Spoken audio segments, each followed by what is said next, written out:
Now to the president's crackdown on illegal immigration. At the same time he is deporting undocumented migrants, about 100 immigration judges have been fired or transferred, or they've resigned. In July alone, 20 judges have been let go. We talked to 3 of them about how it went down. It was arbitrary, unfair, and it's an attack on the rule of law. It's an attack on judges. George Pappas, Jennifer Payton, and Carla Espinoza were all fired this month by email. They'd been federal immigration judges who together ruled on thousands of cases in Chicago and Boston. Did they give you a reason why in your email? My email was 3 sentences. I had no cause, I had no explanation. We as judges were in fear, we were concerned, and that makes it very difficult to be impartial. We were not succumbing to that pressure, but it does feel like pressure. Were you ever told how to rule? Yes. What'd they say? They told me, grant the motions to dismiss. This is when ICE was roaming the courthouses, because if we dismiss the case, that person that responded then leaves the court vulnerable to immediate apprehension and expedited removal. Just so people understand, you grant a motion to dismiss the case. Correct. Now the individual what? They are no longer in proceedings.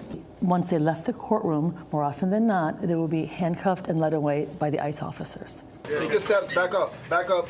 CBS News has reported on the numerous cases where ICE agents detained immigrants as they exited their court hearings. With about 600 immigration judges left, courts now face a backlog of nearly 4 million cases. President Trump says it could take 200 years to resolve all these cases. It is my opinion that this administration could give a hoot about the backlog. The administration says repeatedly, these folks are here illegally, that's breaking the law, they gotta go. Do they have a point? Well, that's why they're in proceedings in court. There's law that we're applying, and they might have to go, they might not. What's at stake here? It's really the future of our country.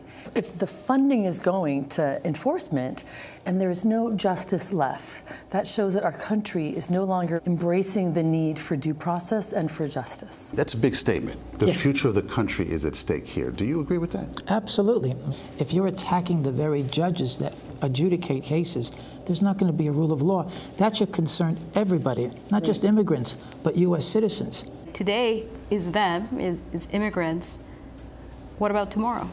Who's going to get due process denied next? We reached out to the Justice Department. It declined to comment on the firings, but said the Trump administration is, quote, vigorously enforcing our nation's immigration laws. It was a great conversation.